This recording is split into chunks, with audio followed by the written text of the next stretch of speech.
ಎಲ್ರಿಗೂ ನಮಸ್ಕಾರ.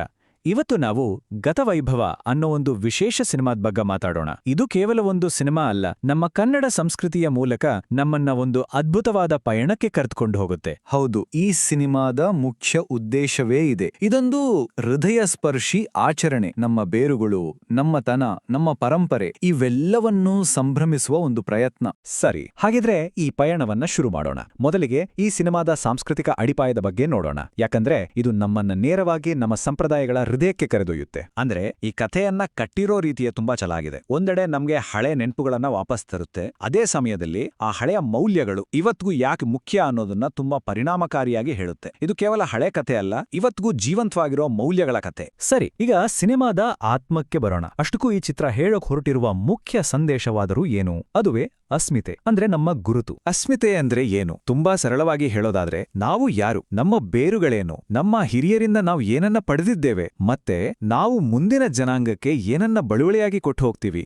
ಈ ಒಂದು ದೊಡ್ಡ ಪ್ರಶ್ನೆಯನ್ನ ಸಿನಿಮಾ ನಮ್ಮ ಮುಂದಿಡುತ್ತೆ. ಈ ಅಸ್ಮಿತೆಯ ಪ್ರಶ್ನೆಯನ್ನ ಅನ್ವೇಷಣೆ ಮಾಡೋಕೆ ಕಥೆ 3 ಮುಖ್ಯ ಎಳೆಗಳನ್ನ ಬಳಸ್ಕೊಳ್ಳುತ್ತೆ. ಒಂದ್ ಕಡೆ ಕುಟುಂಬದ ಭಾವನಾತ್ಮಕ ಕಥೆ, ಇನ್ನೊಂದ್ ಕಡೆ ನಮ್ಮ ಸಂಸ್ಕೃತಿ ಮತ್ತು ಪರಂಪರೆ, ಮತ್ತೊಂದ್ ಕಡೆ ಪಾತ್ರಗಳ ಒಳಗಿನ ನೈತಿಕ ಸಂಘರ್ಷ.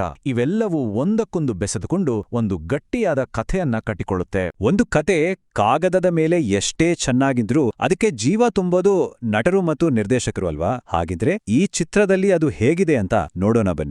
ನಟನೆಯ ವಿಷಯಕ್ಕೆ ಬಂದ್ರೆ ಪ್ರತಿಯೊಬ್ಬರೂ ತುಂಬಾ ಪ್ರಾಮಾಣಿಕವಾಗಿ ಅಭಿನಯಿಸಿದ್ದಾರೆ. ಅದರಲ್ಲೂ ಹಿರಿಯ ಕಲಾವಿದರ ಸ್ಕ್ರೀನ್ ಪ್ರೆಸೆನ್ಸ್ ಇದೆಯಲ್ಲ, ಅದು ಚಿತ್ರಕ್ಕೆ ಒಂದು ದೊಡ್ಡ ಗಾಂಭೀರ್ಯವನ್ನೇ ತಂದುಕೊಡುತ್ತೆ. ಭಾವನಾತ್ಮಕ ದೃಶ್ಯಗಳಂತೂ ನೇರವಾಗಿ ಮನ್ಸ್ಗೆ ತಟ್ಟುತ್ತೆ. ನಿರ್ದೇಶಕರ ವಿಷನ್ ತುಂಬಾ ಸ್ಪಷ್ಟವಾಗಿದೆ. ಅವರಿಗೆ ನಮ್ಮ ಸಂಸ್ಕೃತಿ ಮತ್ತು ಭಾವನೆಗಳನ್ನೇ ಹೈಲೈಟ್ ಮಾಡಬೇಕಿದೆ. ಅದನ್ನು ಅವರು ಅಚ್ಚುಕಟ್ಟಾಗಿ ಮಾಡಿದ್ದಾರೆ. ಚಿತ್ರಕಥೆ ಕೆಲವು ಕಡೆ ಸ್ವಲ್ಪ ನಿಧಾನ ಅನ್ಸಿದ್ರೂ ಅದರ ಪ್ರಾಮಾಣಿಕತೆ ಮತ್ತು ಹೃದಯಸ್ಪರ್ಶಿ ನಿರೂಪಣೆ ಇದೆಯಲ್ಲ, ಅದೇ ಅದರ ನಿಜವಾದ ಶಕ್ತಿ. ಒಂದು ಸಿನಿಮಾದ ಅನುಭವ ಅಂದ್ರೆ ಕೇವಲ ಕಥೆ, ನಟನೆ ಅಷ್ಟೇ ಅಲ್ಲ.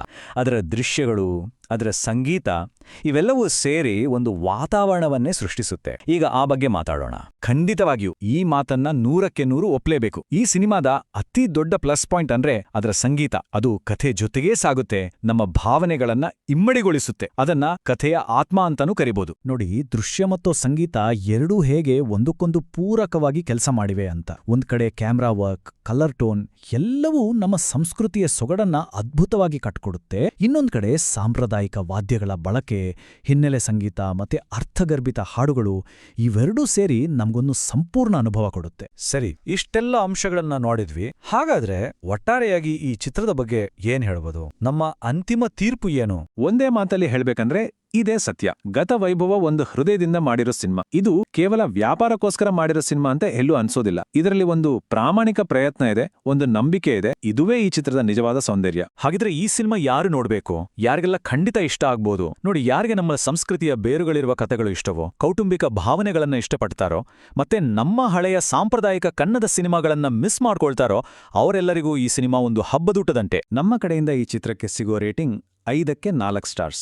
ಯಾಕೆ ಈ ರೇಟಿಂಗ್ ಅಂದ್ರೆ, ಮುಖ್ಯವಾಗಿ ನಮ್ಮ ಸಂಸ್ಕೃತಿಯನ್ನ ಅವರು ಪರದೆ ಮೇಲೆ ತೋರಿಸಿದ ರೀತಿ ಮತ್ತೆ ಕಥೆಯಲ್ಲಿರೋ ಭಾವನಾತ್ಮಕ ಆಳಕ್ಕಾಗಿ ಈ ಗೌರವ. ಕೊನೆಯದಾಗಿ ಈ ಸಿನಿಮಾ ನಮ್ಮನ್ನ ಸುಮ್ನೆ ಬಿಡೋದಿಲ್ಲ. ನಮ್ಮ ಮುಂದೆ ಒಂದು ಬಹಳ ಮುಖ್ಯವಾದ ಪ್ರಶ್ನೆಯನ್ನ ಇಟ್ಟು ಹೋಗುತ್ತೆ. ನಾವು ನಮ್ಮ ಮುಂದಿನ ಪೀಳಿಗೆಗೆ ಯಾವ ಪರಂಪರೆಯನ್ನ, ಯಾವ ಬಳುವಳಿಯನ್ನ ಕೊಟ್ಟು ಹೋಗ್ಬೇಕು ಅಂತ ನಾವೇ ಆಯ್ಕೆ ಮಾಡ್ಕೋಬೇಕು. ಈ ಪ್ರಶ್ನೆ ನಮ್ಮೊಳಗುಳಿಯುತ್ತೆ, ನಮ್ಮನ್ನ ಯೋಚನೆಗೆ ಹಚ್ಚುತ್ತೆ.